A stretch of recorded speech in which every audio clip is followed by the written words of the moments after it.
একটা ভয়ঙ্কর হাদিস শোনেন, কোন ব্যক্তি যদি অন্য ব্যক্তির গুনাহ নিয়ে উপহাস করে, খোঁটা দেয়, কটাক্ষ করে, আল্লাহ পাক বলেন ওই ব্যক্তিকে দিয়ে ওই গুনাহটা না করানো পর্যন্ত তার মৌত হবে না, তার মৃত্যু হবে না।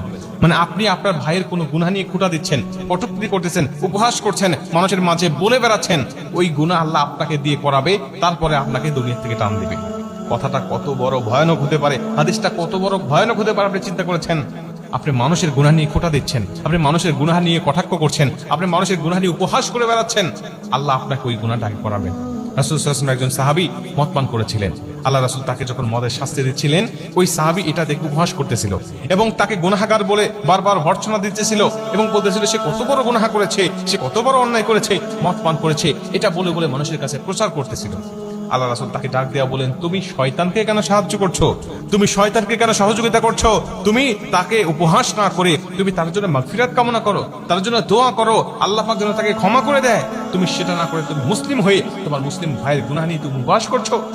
প্রিয় ভাই, যখন কোনো ব্যক্তি অন্যের গুনাহ নিয়ে উপহাস করে, তখন নিজের মধ্যে অহংকার চলে আসে, নিজের মধ্যে আত্মঅহমিকা চলে আসে। আর অহংকার হলো আল্লাহ পাকের চাদর, এই চাদর ধরে যারা টান দেয়, আল্লাহ পাক তাদেরকে ছেড়ে দেয় না।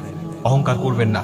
এবং উপহাস করা, মানুষের গুনাহ নিয়ে কটাক্ষ করা, এটা হলো কবিরা গুনাহ। যেই কবিরা গুনাহ আপনার যদি একটা থাকে আমল নামায়, ওই একটা কবিরা গুনাহ আপনাকে জাহান্নামে নিয়ে যাওয়ার জন্য যথেষ্ট হবে। আপনি এই কবিরা গুনাহগুলো হরহামেশা করে যাচ্ছেন এবং আপনি যখন কাউকে নিয়ে কটূক্তি করবেন, কটাক্ষ করবেন, হয়তোবা দুনিয়ার মানুষ আপনার কথাগুলো শুনে হাসবে, কিন্তু আল্লাহ পাক সবচেয়ে বেশি আপনার উপর নারাজ হয়ে যাবে। আপনি চিন্তাও করতে পারবেন না। আপনি মানুষের মাঝে বলতেছেন, মানুষ আপনার কথা শুনে হাসতেছে, মানুষ আপনার কথা শুনে আপনাকে বাহবা দিচ্ছে যে আপনি এত কিছু জানেন, কিন্তু আল্লাহ পাক আপনার উপরে এতটাই রাগান্বিত হচ্ছে, যেই রাগান্বিত হওয়ার কারণে আপনার জন্য কিন্তু জাহান্নাম ওয়াজিব হয়ে যেতে পারে। প্রিয় ভাই, এজন্য এগুলো করবেন না। কি করবেন? আপনি তার জন্য দোয়া করবেন। যখন কোনো ব্যক্তির জন্য আপনি দোয়া করেন, তখন ওই দোয়াটা আল্লাহ পাক আপনার নিজের জন্য আগে কবুল করে।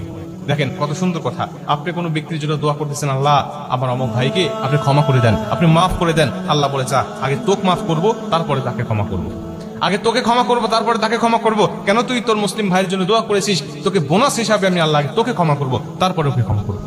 আপনি আপনার ভাইয়ের জন্য দোয়া করছেন, আল্লাহ আমার অমুক ভাইকে রিজিক নাই, তাকে একটু রিজিকের ব্যবস্থা করে দাও, ইনকাম সোর্স দিয়ে দাও, আল্লাহ রিজিকের মধ্যে বরকত দিয়ে দাও। আল্লাহ বলে, তোর ভাইয়ের জন্য তুই দোয়া করেছিস, আমি আল্লাহ আগে তোর রিজিকটাকে বৃদ্ধি করবো, রিজিকের মধ্যে বরকত দিব, তারপরে তোর ভাইয়ের জন্য দোয়াটা কবুল করবো। প্রিয় ভাই, ইসলামটা কত সুন্দর দেখেন। আপনি যদি আপনার ভাইয়ের জন্য সবসময় কল্যাণকামী হন, তাহলে আল্লাহ আপনার উপর সন্তুষ্ট হবে, আল্লাহ আপনাকে সুখময় এবং শান্তিময় জীবন দান করবে। আপনি এই সুন্দর পথ ছেড়ে কেন বিপদে চলে যাবেন? আপনি এই সুন্দর ব্যবস্থা রেখে, দিন ইসলাম রেখে আপনি কেন দিন ইসলামের বাহিরে চলে যাবেন? প্রিয় ভাই, এর জন্য বলি, আল্লাহ রাসূল সাল্লাল্লাহু আলাইহি ওয়াসাল্লাম যেটা করতে বলেছেন সেটা করেন। কোনো মানুষের গুনাহ নিয়ে কটাক্ষ করেন না। কোনো অন্যায় করেছে কোনো ব্যক্তি, এলাকায় কোনো ঘটনা ঘটেছে, এটা ঢোল পিটায়েন না, মানুষের কাছে বলে বেড়ায় না। আপনি এটা গোপন রাখেন এবং এটা